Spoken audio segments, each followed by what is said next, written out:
ಸಿದ್ದಶ್ರೀ ಚಲನಚಿತ್ರೋತ್ಸವ ಕುರಿತು ಪೂರ್ವಭಾವಿ ಸಭೆ. ಬಾಗಲಕೋಟ ಜಿಲ್ಲೆಯ ಇಳಕಲ್ ತಾಲೂಕಿನ ಐತಿಹಾಸಿಕ ಸ್ಥಳ ಐಹೊಳೆ ಹತ್ತಿರದ ಸುಕ್ಷೇತ್ರ ಉತ್ತರ ಕರ್ನಾಟಕದ ಹೆಮ್ಮೆಯ ಕಲಾ ಪೋಷಕರ ಸಿದ್ದನಕೊಳ್ಳದ ಶ್ರೀ ಸಿದ್ದಶ್ರೀ ರಾಷ್ಟ್ರೀಯ ಉತ್ಸವ 2026 ಜನವರಿ 14ರಂದು ರಾಷ್ಟ್ರೀಯ ಪ್ರಶಸ್ತಿ ಪುರಸ್ಕಾರ, ಜನವರಿ 15ರಂದು ಅಂತಾರಾಷ್ಟ್ರೀಯ ಚಲನಚಿತ್ರೋತ್ಸವ ನಡೆಯಲಿದೆ. ದಿನಾಂಕ 16ರಂದು ಸಮಾರೋಪ ಸಮಾರಂಭ. ಪ್ರತಿ ವರ್ಷದಂತೆ ಈ ವರ್ಷವೂ ಅಂತಾರಾಷ್ಟ್ರೀಯ ಚಲನಚಿತ್ರೋತ್ಸವ ಹಮ್ಮಿಕೊಳ್ಳಲಾಗುತ್ತಿದೆ. ಈಗಾಗಲೇ ಚಿತ್ರೋತ್ಸವ ಸಮಿತಿ ಆಯ್ಕೆ ಮಾಡಲಾಗಿದ್ದು, ಈ ವರ್ಷವೂ ಹಿಂದಿನ ವರ್ಷಗಳಂತೆ ತಾವೆಲ್ಲ ಸಕ್ರಿಯವಾಗಿ ಪಾಲ್ಗೊಂಡು ಸಿದ್ದಶ್ರೀ ಉತ್ಸವ ಯಶಸ್ವಿಗೊಳಿಸಲು ಶ್ರೀಮಠದಿಂದ ಶ್ರೀ ಶಿವಕುಮಾರ ಸ್ವಾಮಿಗಳು, ಧರ್ಮಾಧಿಕಾರಿಗಳು ಸಿದ್ದನಕೊಳ್ಳ ಇವರು ಪತ್ರಿಕಾಗೋಷ್ಠಿಯನ್ನು ಉದ್ದೇಶಿಸಿ ಮಾತನಾಡಿದ್ದಾರೆ. ನ್ಯೂಸ್ ಬ್ಯೂರೋ ಎನ್ಕೆಎಸ್ ಟಿವಿ4 ಇಳಕಲ್.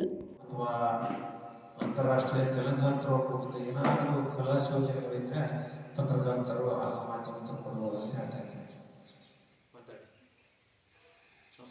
ಯಾರಾದರೂ ಮಾತಾಡೋರಿದ್ದಾರೆ ಅಲ್ಲ, ಸಲಹೆ ಸೂಚನೆ ಏನಾದ್ರು ಹೆಂಗೆ ಮಾಡಬೇಕು ಹಂಗೆ ಮಾಡಬೇಕು ಅನ್ನೋದು ಏನು ಹೇಳಿದ್ರೆ ಹೇಳ್ಬೋದು. ಅದೇನು ತೊಂದರೆ ಇಲ್ಲ. ಇನ್ನು ಇದು ಮಾಡಿ ನಾವು ಈಗ 5ನೇ ತಾರೀಕಿಗೆ ನಾವು ಕೊಡ್ತೀವಿ. ಈಗ ರಾಜ್ಯ ಪ್ರಶಸ್ತಿ ಒಂದು ಅನೌನ್ಸ್ ಮಾಡಿಲ್ಲ, ಬಟ್ ಅದನ್ನು ಆಲ್ರೆಡಿ ಇದಾಗೈತಿ. ನೆಕ್ಸ್ಟ್ 5ನೇ ತಾರೀಕಿಗೆ ನಾವು ಭಿತ್ತಿ ಪತ್ರ ಸಮೇತ ಮತ್ತು ಇನ್ವಿಟೇಷನ್ ಕಾರ್ಡ್ ಸಮೇತ ನಿಮಗೆ ಇಲ್ಲೇ ಪ್ರೆಸ್ ಮೀಟ್ ಮಾಡ್ತೀವಿ. ಅವಾಗ ಕೂಡ ತಾವೆಲ್ಲರೂ ಸಹಕಾರ ಮಾಡಬೇಕಂತ ಕೇಳ್ಕೊತಾ ಇದ್ದೀವಿ. ಮತ್ತು ಈಗ ರೂಪರೇಷೆಗಳ ಬಗ್ಗೆ ಅಂತಂದರೆ ಈ ಹೋದ ವರ್ಷದಿಂದ ನಾವು 2 ದಿವಸ ಮಾಡ್ತಾ ಇದ್ದೀವಲ್ಲ, ಈಗ ನಮ್ಗೆ ಒಂದು ಸ್ವಲ್ಪ ಎಕ್ಸ್ಟೆಂಟ್ ಆಗಿದ್ದರಿಂದ ಭಾಳ ಇದಾಗುತ್ತೆ ಅಂತೇಳಿ. ಅದು ಜನದ ಒತ್ತಾಯ 3 ದಿವಸ ಮಾಡಿ ನಿಂತಾರೆ. ನೀವು 2 ದಿವಸದಿಂದ 3 ದಿವಸದಿಂದ 2 ದಿವಸ ಯಾಕೆ ಮಾಡಿದ್ವಿ ಅಂತ ಒಂದಿಷ್ಟು ಮಂದಿ ಜಗದೇ ಅಂತ ಬಂತು. ಅದಕ್ಕೆ ನಾವು ಏನು ಮಾಡ್ಬೇಕು ಮಾಡಿದ್ವಿ, ಈ ಸಲ ಸಮಾರೋಪ ಈ ಸನ್ಮಾನದ ಕಿರಿಕಿರಿ ಭಾಳ ಆಗುತ್ತೆ. ಅನಾಹುತ ಸನ್ಮಾನ ಇರ್ತಾವೆ ನಮ್ಮ ಮಠದಲ್ಲಿ.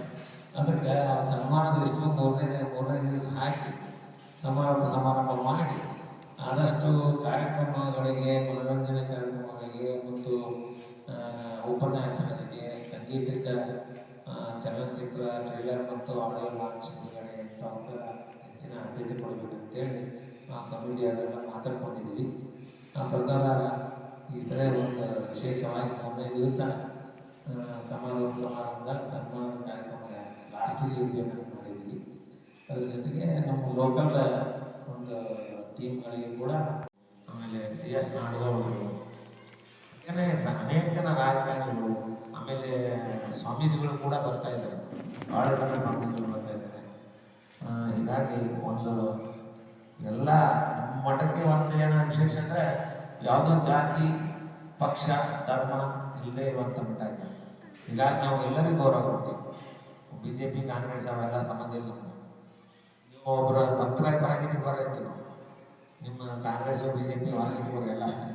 ಇಲ್ಲಿ ನಮ್ಮ ಮಠಕ್ಕೆ ಬರಂಗಿದ್ರೆ ಭಕ್ತರಾಗಿ ಬರತ್ತಿದ್ದೀವಿ. ಆ ಪ್ರಕಾರನ ಹೊಂಟೀವಿ. ಹೀಗಾಗಿ ಯಾರು ನಮ್ಗೆ ಆಕ್ಷೇಪಣೆ ಮಾಡಿಲ್ಲ ಇವತ್ತಿಗೆ. ಯಾವ ರಾಜಕಾರಣಿಗಳು ಅವ್ರನ್ನೇ ಆಕರ್ಷಿದ್ರಿ, ಇವ್ರನ್ನೇ ಆಕರ್ಷಿದ್ರಿ ಅಂತೇಳಿ ಅಥವಾ ಆಕ್ಷೇಪಣೆ ಯಾರು ಮಾಡಿಲ್ಲ. ನಮ್ಮ ಮಠಕ್ಕೆ ಮಾಡೋದೂ ಇಲ್ಲ. ಯಾಕಂದ್ರೆ ನಾವು ಇಂಗ್ಲೀಷ್ ವರ್ಡ್ಗೆ ಸಾಕು ಮಾತಾಡೋಣ. ಹೀಗಾಗಿ ಎಲ್ಲರೂ ಅಂದ್ರೆ ಪ್ರಚಾರ ಇಲ್ಲದೆ ಇರುವಂಥ ಒಂದು ಮಠವನ್ನು ತೆಗೆದುಕೊಂಡು ಹೋಗಿ ಇವತ್ತು ಅಂತಾರಾಷ್ಟ್ರೀಯ ಮಟ್ಟಕ್ಕೆ ಬಳಸಿದವರು ಯಾರಾದರೂ ಇದ್ರೆ ಅದು ನಮ್ಮ ಪತ್ರಕರ್ತರು ಹಾಗೂ ಮಾಧ್ಯಮ ಮಿತ್ರರು ಅಂತೇಳಿ ಈ ಮೂಲಕ ಹೇಳ್ತಾ ಇದ್ದೇನೆ. ನಿಮಗೆಲ್ಲರಿಗೂ ನಮ್ಮ ಸಿದ್ದಪ್ಪನ ಆಶೀರ್ವಾದ, ಆಯುರ್ವೇದಿಕ ಐಶ್ವರ್ಯ ನೀಡಲಿ. ಇನ್ನೂ ಹೆಚ್ಚೆಚ್ಚು ಈ ಒಂದು ನಿಮ್ಮ ಕಾರ್ಯ ಯಶಸ್ವಿಗೊಳಿಸಲಿ. ಆ ಜನ ಆಶೀರ್ವಾದ ನಿಮ್ಮ ಮೇಲೆ ಇರಲಿ. ಕೇವಲ ನಾವು ಬರೀ ಫೋನಲ್ಲಿ ಹೇಳಿಕೆ ಬಂದಿದ್ದೀರಿ ಅಂದರೆ ನಿಜವಾಗ್ಲೂ ನಿಮಗೆ ನಾವು ಧನ್ಯವಾದ ಹೇಳಲಿಕ್ಕೆ ಇಚ್ಛೆ ಪಡ್ತಾ ಇದ್ದೀವಿ. ಎಷ್ಟೋ ಜನ ಬರೀ ಅಂದ್ರೂ ಬರೋಲ್ಲ, ಆದರೆ ನಮ್ಮ ಮಠದ ಮೇಲೆ ಅಭಿಮಾನ ಇಟ್ಕೊಂಡು ನೀವು ಬರೀ ಒಂದು ಫೋನ್ನಲ್ಲಿ ನೀವೆಲ್ಲ ಬಂದು ನಮಗೆ ಈ ಒಂದು ಸಹಾಯ ಸಹಕಾರ ಕೊಡೋದು ನೋಡಿದರೆ ನೀವೇ ನಮ್ಮ ಪಾಲಿನ ಸಿದ್ದಪ್ಪ ಜನ ಅಂತ ಅನಿಸುತ್ತದೆ. ಅದಕ್ಕೆ ನಾವೆಲ್ಲರೂ ನಿಮಗೆ ಧನ್ಯವಾದ ಹೇಳ್ತಾ ಇದ್ದೀವಿ. ಹಾಗೆಯೇ